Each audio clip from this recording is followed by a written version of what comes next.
ശബരിമല സ്വർണ്ണമോഷണ കേസിൽ SIT കസ്റ്റഡിയിലെടുത്ത തന്ത്രി കണ്ഠരര് രാജീവരുടെ അറസ്റ്റ് രേഖപ്പെടുത്തി എന്നുള്ള ഏറ്റവും പുതിയ വിവരങ്ങൾ കൂടി പുറത്തു വരുന്നുണ്ട്. ഏതായാലും ഈ വാർത്ത സ്ഥിരീകരിക്കേണ്ടതുണ്ട്.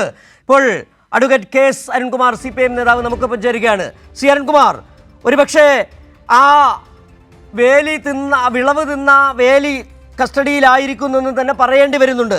സ്വാഭാവികമായും കേരളത്തിലെ പൊതുസമൂഹം ചോദിക്കാതിരുന്ന ഒരു ചോദ്യമാണ്, ശബരിമലയിലെ ഒരു തരി സ്വർണം പുറത്തു പോകണമെങ്കിൽ അവിടെ ആചാരപരമായ കാര്യങ്ങളിൽ അന്തിമ വാക്കുള്ള തന്ത്രി കണ്ഠരര് രാജീവർ എന്തുകൊണ്ട് കസ്റ്റഡിയിൽ എടുക്കുന്നില്ല, അന്വേഷണം അവിടേക്ക് എത്തിച്ചേരുന്നില്ല എന്ന ചോദ്യം ചോദിച്ചുകൊണ്ടിരുന്നു. പക്ഷേ അന്വേഷണ സംഘം SIT കൃത്യമായ ഒരു തീരുമാനമെടുത്തിരിക്കുന്നു. തന്ത്രി കണ്ഠരര് രാജീവരെ കസ്റ്റഡിയിൽ എടുത്തിരിക്കുന്നു. ഒരുപാട് ചോദ്യങ്ങൾക്കുള്ള ഉത്തരം നിർണായകമാണ് ഈ കസ്റ്റഡി, ഒരുപക്ഷെ അറസ്റ്റ് എന്ന് പറയാം. ശബരിമലയിലെ പ്രത്യേക അന്വേഷണ സംഘം ഏറ്റവും ശക്തമായി ശരിയായ പാതയിൽ നിയമത്തിന്റെ വഴിയിൽ തന്നെയാണ് അന്വേഷണം നടത്തുന്നത് എന്ന് കഴിഞ്ഞ 2 ദിവസം മുമ്പ് ബഹുമാനപ്പെട്ട കേരള ഹൈക്കോടതിയുടെ ഡിവിഷൻ ബെഞ്ച് തന്നെ വ്യക്തമാക്കി. മാധ്യമങ്ങളല്ല അന്വേഷണത്തിന്റെ അജണ്ട തീരുമാനിക്കേണ്ടതെന്നും അന്വേഷണ ഏജൻസിയുടെ ഉദ്യോഗസ്ഥന്റെ വഴിതെറ്റിക്കുന്ന ഇടപെടൽ കേരളത്തിലെ മാധ്യമങ്ങളുടെ ഭാഗത്തുനിന്ന് ഉണ്ടാകരുതെന്നും നിശ്ചിതമായി വിമർശിച്ചുകൊണ്ട് തന്നെ 3 പാരഗ്രാഫിലായി ഹൈക്കോടതി വ്യക്തമാക്കി. എന്നാൽ നിർഭാഗ്യവശാൽ കേരളത്തിലെ മാധ്യമങ്ങൾ ഹൈക്കോടതിയുടെ നിരീക്ഷണങ്ങൾ അത് വാർത്തയാക്കാൻ തയ്യാറായില്ല. മറിച്ച് വീണ്ടും അന്വേഷണ ഏജൻസിയെ കുറ്റപ്പെടുത്തുന്ന തരത്തിൽ അന്വേഷണം വഴിതെറ്റുന്നു എന്ന തരത്തിലുള്ള വ്യാജ പ്രചരണമാണ് നടത്തിക്കൊണ്ടിരിക്കുന്നത്. എന്നാൽ കൃത്യമായി ഹൈക്കോടതിയുടെ മോണിറ്ററിംഗിൽ നിർദ്ദേശങ്ങളുടെ ഭാഗമായി അതുപോലെ സർവൈലൻസിന്റെ ഭാഗമായി തന്നെയാണ് അന്വേഷണം മുന്നോട്ട് പോകുന്നത്. ഇപ്പോൾ അത് തന്ത്രിയിലേക്ക് വരെ എത്തിച്ചേർന്നിരിക്കുന്നു എന്നതിൽ നിന്ന് വ്യക്തമാകുന്നത് ഈ അന്വേഷണം ഏറ്റവും ശക്തമായിട്ട് പുരോഗമിക്കുന്നു എന്നത് തന്നെയാണ്. ഇപ്പോൾ അങ്ങ് സൂചിപ്പിച്ചതുപോലെ ശബരിമലയിലെ ഒരു നാണയം അല്ലെങ്കിൽ ഒരു സ്വർണം പുറത്തേക്ക് കൊണ്ടുപോകണമെങ്കിൽ അത് തന്ത്രിയുടെ റെക്കമെൻഡേഷൻ ഇല്ലാതെ കഴിയില്ല. അവിടെ കൃത്യമായിട്ടുള്ള എല്ലാ തരത്തിലുള്ള നിയന്ത്രണ അധികാരവും മേൽനോട്ട അധികാരവും തന്ത്രിക്ക് തന്നെയാണ്. ഇവിടെ പലതരത്തിൽ ഉദ്യോഗസ്ഥന്മാർ തയ്യാറാക്കിയ മിനിറ്റ്സുമായി ബന്ധപ്പെട്ടുകൊണ്ടെല്ലാം ചർച്ച വന്നപ്പോൾ അതിന് ഏറ്റവും ആധാരമായി വന്നത് 2019-ലും 2025-ലും തന്ത്രിയുടെ റെക്കമെൻഡേഷൻ അടങ്ങിയ സാഹചര്യങ്ങൾ തന്നെയാണ്. 1999-ൽ സ്വർണം പൂശി ദ്വാരപാലക ശില്പത്തിലും അതുപോലെ തന്നെ കവാടത്തിലും ശ്രീകോവിലും എല്ലാം സ്വർണം പൂശി എന്നുള്ളതും അത് വ്യക്തമായിരിക്കെ നല്ല ബോധ്യമുള്ള തന്ത്രി തന്നെ നടത്തിയ റെക്കമെൻഡേഷന്റെ വാചകങ്ങളെല്ലാം നമ്മൾ നേരത്തെ ചർച്ച ചെയ്തിട്ടുള്ളതാണ്. അതുകൊണ്ട് അന്വേഷണം ഏറ്റവും ശരിയായ വഴിക്ക് മുന്നോട്ട് പോകട്ടെ. ശബരിമലയുടെ ഒരു തുണ്ട് നാണയം പോലും അല്ലെങ്കിൽ ഒരു തുള്ളി സ്വർണം പോലും നഷ്ടപ്പെടാനുള്ള സാഹചര്യം ഉണ്ടാകാൻ പാടില്ല. അത് തിരിച്ചു കണ്ടെത്തണം. കുറ്റവാളികളെ മാതൃകാപരമായിട്ട് ശിക്ഷിക്കണം. അന്വേഷണം ഏത് വിദഗ്ധന്മാരിലേക്ക് അല്ലെങ്കിൽ ഏത് ഉന്നതന്മാരിലേക്കും എത്തിച്ചേരുന്ന ഒരു സാഹചര്യം നമ്മൾ കാണുകയാണ്. ഒരു മടിയുമില്ലാതെ അന്വേഷണം മുന്നോട്ട് പോകട്ടെ.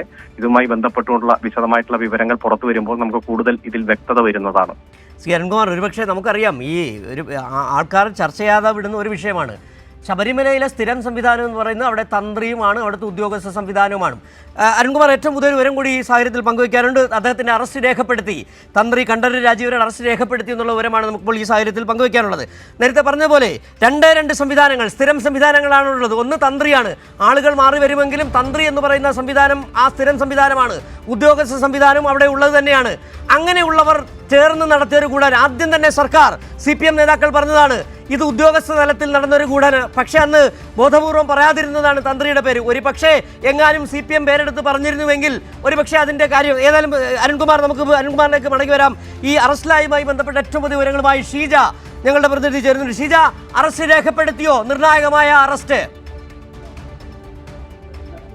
തീർച്ചയായും സിജു, ഏതായാലും ശബരിമല സ്വർണ്ണമോഷണ കേസിൽ അതിന്റെ ഏറ്റവും നിർണായകമായിട്ടുള്ള അറസ്റ്റ് തന്നെയാണ് ഇപ്പോൾ ഉണ്ടായിരിക്കുന്നത് എന്നുള്ള കാര്യമാണ് വ്യക്തമാകുന്നത്. തന്ത്രി കണ്ഠരര് രാജീവര് അറസ്റ്റിലായിരിക്കുന്നു. ഈ കേസുമായി ബന്ധപ്പെട്ടുള്ള നിർണായക അറസ്റ്റ് എന്ന് തന്നെ പറയേണ്ടിയിരിക്കുന്നു. കാരണം ഈ കേസിൽ അറസ്റ്റിലായ പലരും നൽകിയ മൊഴിയിൽ ഈ രീതിയിൽ തന്ത്രിക്ക് ഈ കേസുമായി ബന്ധപ്പെട്ടുകൊണ്ട് നിർണായകമായിട്ടുള്ള പങ്കുണ്ട് എന്നുള്ള കാര്യം മൊഴിയായി നൽകിയിരുന്നു. അതിനൊപ്പം തന്നെ അറസ്റ്റിലായ A. പത്മകുമാർ അടക്കം പറഞ്ഞ കാര്യമെന്ന് പറയുന്നത് ദൈവതുല്യനായ വ്യക്തി, ആ വ്യക്തിക്കാണ് ഇതിൽ കൃത്യമായിട്ടുള്ള പങ്കുള്ളത് എന്നുള്ള കാര്യം പറയുകയും ചെയ്തിരുന്നു. ആ ദൈവതുല്യനായ വ്യക്തി തന്ത്രി കണ്ഠരര് രാജീവരാണ് എന്നുള്ള കാര്യം തന്നെയാണ് ഇതിൽ നിന്നും വ്യക്തമാകുന്നത്. ഏതായാലും ഇതിൽ ഏറ്റവും പ്രധാനപ്പെട്ട കാര്യം നമ്മൾ കാണേണ്ടത് ഈ കേസുമായി ബന്ധപ്പെട്ടുകൊണ്ട് ശബരിമലയിൽ നിന്ന് ശബരിമലയിലെ ദ്വാരപാലക ശില്പങ്ങളിലെ സ്വർണ്ണപ്പാളികൾ അത് അറ്റകുറ്റപ്പണിക്ക് വേണ്ടി ശബരിമലയിൽ നിന്ന് പുറത്തേക്ക് കൊണ്ടുപോകണമെങ്കിൽ, അതിൽ എന്തെങ്കിലും അറ്റകുറ്റപ്പണി നടത്തണമെങ്കിൽ അതിനൊക്കെ അനുമതി വേണ്ടത്, ആദ്യ അനുമതി എന്നത് വേണ്ടത് തന്ത്രിയുടേതാണ്. ആ തന്ത്രിയുടെ അനുമതി തന്ത്രി നിർദ്ദേശിച്ചതിന്റെ അടിസ്ഥാനത്തിൽ തന്ത്രിയുടെ അനുമതി ലഭിച്ച പശ്ചാത്തലത്തിൽ മാത്രമാണ് പിന്നീട് അത് ദേവസ്വം ബോർഡിന്റെ പരിഗണനയ്ക്കായി വരുന്നത്. ദേവസ്വം ബോർഡ് അതിൽ തന്ത്രി ആ രീതിയിൽ അനുമതി നൽകിയ സാഹചര്യത്തിൽ ഈ ദേവസ്വം ബോർഡ് വിഷയം പരിശോധിക്കുന്നു. അതിൽ അറ്റകുറ്റപ്പണി നടത്താം എന്നുള്ളൊരു തീരുമാനത്തിലേക്ക് എത്തുന്നു. അതിന്റെ അടിസ്ഥാനത്തിലാണ് തുടർ നടപടികളൊക്കെ സ്വാഭാവികമായും ഇതിൽ ഉണ്ടാകുന്നത്. അതുകൊണ്ട് തന്നെ ഈ കേസുമായി ബന്ധപ്പെട്ടുകൊണ്ട് ഉണ്ണികൃഷ്ണൻ പോറ്റിയുമായി ചേർന്ന് ഏതെങ്കിലും തരത്തിലുള്ള ഗൂഢാലോചനകൾ അത് ആ ഗൂഢാലോചനകളിൽ തന്ത്രിക്ക് പങ്കുണ്ടോ എന്നത് സംബന്ധിച്ചുള്ള കാര്യങ്ങളിലൊക്കെ ഇനി വ്യക്തത കൈവരിക്കേണ്ടിയിരിക്കുന്നു. ഇന്ന് ഏതായാലും ഇതുമായി ബന്ധപ്പെട്ടുകൊണ്ട് തന്ത്രിയെ ആറ്റിങ്ങലിൽ നിന്നാണ് നമുക്ക് ലഭിക്കുന്ന വിവരമനുസരിച്ച് തന്ത്രിയെ ആറ്റിങ്ങലിൽ നിന്നാണ് പ്രത്യേക അന്വേഷണ സംഘം കസ്റ്റഡിയിലെടുത്തത് എന്നുള്ളതാണ് അറിയുന്നത്. അതിനുശേഷമാണ് ഇവിടെ തിരുവനന്തപുരത്ത് ഈഞ്ചക്കലിലുള്ള ഓഫീസിലേക്ക് എത്തിച്ചിരിക്കുന്നത്. പോലീസ് ഹെഡ്ക്വാർട്ടേഴ്സിൽ എത്തിച്ച് ചോദ്യം ചെയ്യലും നടത്തിയിരുന്നു. അതിനുശേഷമാണ് ഇപ്പോൾ പോലീസ് ഹെഡ്ക്വാർട്ടേഴ്സിൽ നിന്നാണ് ഇവിടെ തിരുവനന്തപുരത്ത് ഈഞ്ചക്കലുള്ള ക്രൈംബ്രാഞ്ച് ഓഫീസിൽ SITയുടെ ആണ് ഇതെന്ന് പറയുന്നത്. SITയുടെ ഓഫീസിലേക്ക് ഇപ്പോൾ അല്പസമയം മുമ്പ് എത്തിച്ചിരിക്കുന്നത്. ഏതായാലും ഇതിൽ ഏറ്റവും നിർണായകമാകുന്ന കാര്യം ഇന്ന് തന്നെ തന്ത്രിയെ കൊല്ലത്തെ വിജിലൻസ് കോടതിയിൽ ഹാജരാക്കാനുള്ള നീക്കം വേഗത്തിൽ തന്നെ മറ്റ് നടപടികൾ പൂർത്തിയാക്കി ആ രീതിയിൽ ഇന്ന് തന്നെ കോടതിയിൽ ഹാജരാക്കാനുള്ള നീക്കങ്ങൾ തന്നെയാണ് ഇപ്പോൾ SIT നടത്തുന്നത് എന്നുള്ള നിർണായകമായ വിവരങ്ങൾ കൂടിയാണ് ഇപ്പോൾ ഈ ഒരു ഘട്ടത്തിൽ പുറത്തു വരുന്നത്.